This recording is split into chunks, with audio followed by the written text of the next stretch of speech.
नमस्कार, मैं निधि सिन्हा, एनटीवी बिहार झारखंड से। आज हम पहुंचे हैं बक्सर, जहां हम बात करेंगे डॉक्टर दुर्गाचरण मिश्रा जी से, बरहमपुर के ब्लॉक प्रमुख और साथ ही साथ बीजेपी के प्रदेश के नेता, जहां हम जानेंगे कि क्या है मूड बक्सर के लोग को लेकर।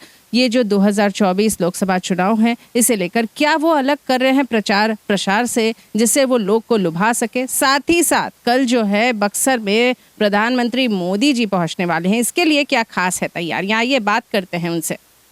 जी सर, बताइएगा कि कल का क्या खास तैयारी है। सबसे पहले आपके चैनल के सभी श्रोताओं को मैं प्रणाम करता हूं, नमस्कार करता हूं।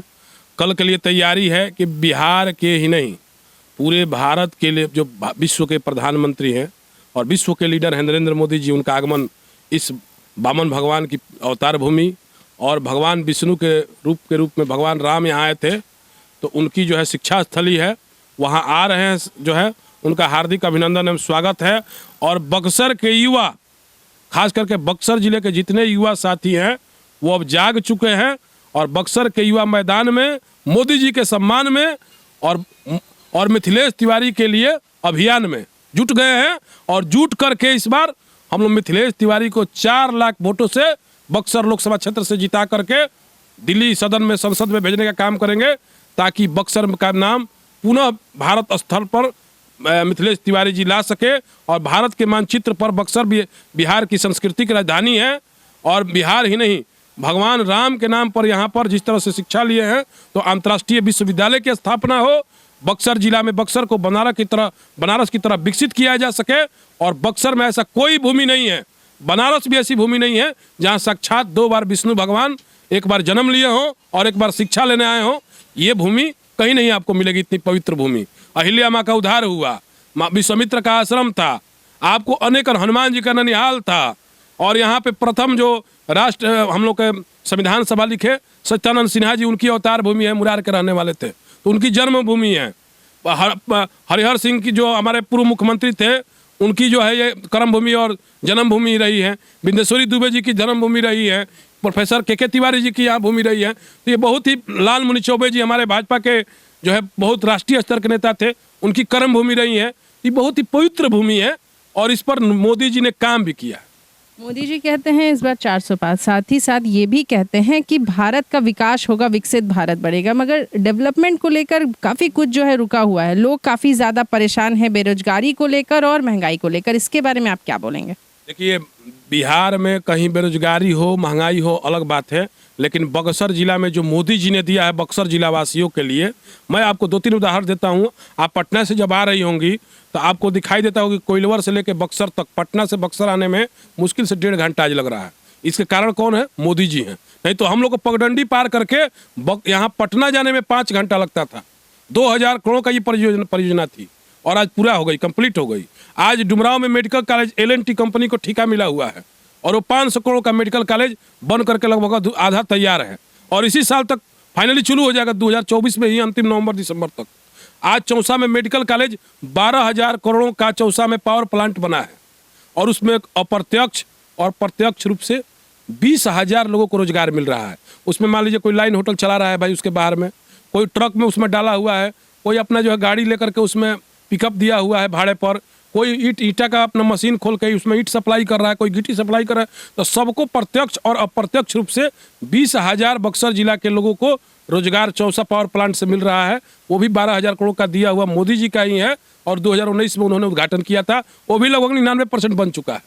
आज बक्सर में केंद्रीय विद्यालय जो है अपना मल्टीपर्पज हाई स्कूल में चल रहा है, उसकी भी बनने की योजना हो गई है और मोदी जी ने ही यहाँ दिया सेंट्रल स्कूल। आज शिक्षा के क्षेत्र में अच्छा सेंट्रल स्कूल का होता है। उसके बाद से हेल्थ में मेडिकल कॉलेज दिया है। पासपोर्ट कार्यालय हमारा आज बक्सर में चल रहा है। बक्सर में चौसा और बक्सर को मुख्य मार्ग को 4 लाइन किया जा रहा है। बक्सर से बनारस तक एक नई 4 लाइन बनाई जा रही है। इस रोड को आपको पूर्वांचल एक्सप्रेसवे में जोड़ा जा रहा है। यहाँ से लखनऊ हम लोग 6 घंटे में चले जाएंगे। तो बिजली की व्यवस्था हो, चाहे स्वास्थ्य की व्यवस्था हो, चाहे चिकित्सा की व्यवस्था हो, बक्सर जिला हमको लगता है कि आने वाले 2029 तक ही विकसित जिला बन जाएगा।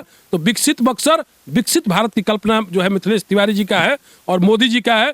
तो बक्सर जिला भी उनको विकसित ही जैसा वोट देगा और 4 लाख वोट से यहाँ जिताएगा। अब बक्सर जिला में अपार संभावनाएं हैं रोजगार की। रोजगार यहाँ खेती है, मुख्य साधन है। यहाँ कई बड़ी बड़ी परियोजनाएं और आ रही है। अभी बक्सर जिला में मेडिकल कॉलेज बन रहा है, एएनएम स्कूल बन रहा है, जीएनएम स्कूल बन रहा है, ये कृषि कॉलेज बना है। तो सारे ये सब बनने से क्या होगा, बक्सर आने वाले समय में अंतर्राष्ट्रीय स्तर पर एजुकेशन का हब होगा। यहाँ बाहर के लड़के आकर के पढ़ेंगे तो पूंजी निवेश होगा, रहेंगे तो हॉस्टल की व्यवस्था होगी, तो यहाँ ऑटोमेटिक इसी से रोजगार क्रिएट होता है। आज रामचंद्र जी के नाम पर विश्वविद्यालय बनेगा, यहाँ शिक्षा स्थली उनकी है, तो इसको रोजगार क्रिएट किसको होगा, लोकल लोगों को होगा। तो लोकल लोगों को रोजगार इससे क्रिएट होगा। आज यहाँ कोसी परिक्रमा होती है तो किसको रोजगार मिलता है, बक्सर के आम जनों को। सारे आप बक्सर के होटल जाइए, बुक है, इसलिए बुक है कि पंचकोसी परिक्रमा होती है, उसमें सारे श्रद्धालु आते हैं रुकने के लिए। तो किसका फायदा होता है, बक्सर के लोगों को रोजगार मिलता है। तो बक्सर के लोगों को रोजगार धर्म के क्षेत्र में, पर्यटन के क्षेत्र में, और आज नमामि गंगे के तहत आप किसी भी गंगा घाट पर जाइए, देखिए कितना अच्छा बक्सर का रामरेखा घाट हो, नाथ बाबा का घाट हो, सिद्धनाथ घाट हो, सारे घाटों का जितना अच्छा जीर्णोद्वार और काम हुआ है, आज वही बैठ करके वही डिबेट करके और कम्युनिस्ट माइंडेड लोग, माले माइंडेड लोग कहते हैं कि बक्सर में कुछ नहीं हुआ है। इसी 4 लाइन पर चलते हैं लोग और कहते हैं कि ये तो मोदी जी दिए हैं। अरे मोदी जी और अश्विनी चौबे दो थे, उनके पार्टी का जब एमपी यहाँ है, वो काम को करा रहा है लग करके, तो श्रेय तो उसको जाएगा। चाहे गडकरी करे, चाहे आपको बिजली मंत्री आर.के. सिंह करे, तो पार्टी का जब श्रेय है तो उसमें सांसद भी ऑटोमेटिक इन्वॉल्व होता है, क्योंकि सांसद के ही रिकमेंडेशन से सभी योजनाएं आई हैं, इसलिए सांसद का रोल अहम होता है। अब मैं एक चीज़ और बोलूँगी, जैसे रोप प्रत्यारोप का सिलसिला तो जारी है लोकसभा 2024 में, तो जहां प्रधानमंत्री मोदी जी बार बार आ रहे हैं पटना बिहार, तो महागठबंधन का कहना है मोदी जी डरे हुए हैं इसीलिए वो बार बार आ रहे हैं, ऐसा इस पर आप क्या कहें? देखिए, मोदी जी चुनाव के समय ही बार बार बिहार नहीं आ रहा है। आपको याद होगा कि आरा में 55,000 करोड़ का विशेष पैकेज मोदी जी ने आरा में उद्घाटन किया था, रमना मैदान में। उस समय भी मोदी जी आए थे।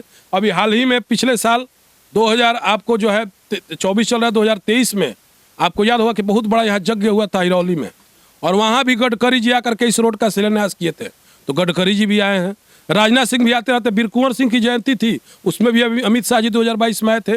तो सारे भाजपा जो है ऐसी फौज है कि एयरक्राफ्ट और बाकी पार्टियां बस हैं, तो बस को चलने में बहुत टाइम लगेगा। यहाँ के कार्यकर्ता 12 महीना 365 दिन और 24 घंटे चुनाव के लिए तैयार रहते हैं, इसलिए कि कभी हम लोग को चुनाव दिखाई नहीं देता है।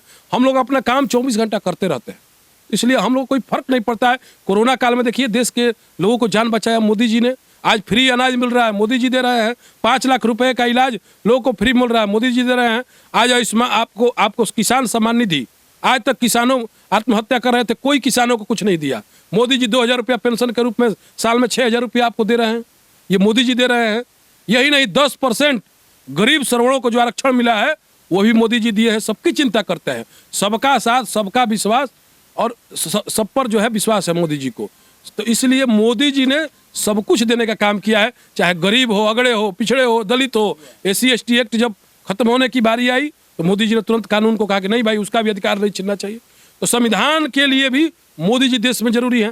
धारा 370 हो, 35 हो, आपको जो है राम मंदिर बनाने का मुद्दा हो, या पाकिस्तान ऑक्युपाइड कश्मीर लाने का मुद्दा हो, मोदी जी ही कर सकते हैं। इसलिए जनता को मोदी जी पर विश्वास है।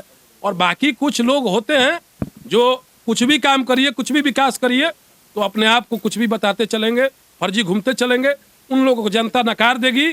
और देखिएगा आप 1 जून को सबसे ज्यादा यदि बक्सर में आपको बटन, बिहार में बटन दबेगा कमल पर, तो बक्सर रहेगा, उसके बाद बनारस रहेगा। इसलिए कि बक्सर और बनारस, बस से बक्सर, बस से बनारस, म से मोदी और म से मिथिलेश। तो मिथिलेश तिवारी के यहाँ जीत पक्की है, और 4 लाख मतों से जीत करके बक्सर को अंतर्राष्ट्रीय स्तर पर क्षितिज पर कायम सांस्कृतिक राजधानी के रूप में विकसित करेंगे श्री मिथिलेश तिवारी जी। इसलिए मुझे पूरा विश्वास है कि विकास पुरुष हैं, और इसलिए हम लोग उनके साथ चल रहे हैं। तो देखा हमने कि किस तरह डॉक्टर दुर्गाचरण मिश्रा जो हैं लगातार यही कहे हैं कि अगर मोदी जी आते हैं केंद्र में और मिथिलेश तिवारी आते हैं यहाँ, तो ही जो है विकसित भारत बन पाएगा, विकसित बिहार बन पाएगा। आगे इस तरह के खबरों के साथ जुड़े रहने के लिए देखते रहिए NTV बिहार झारखंड।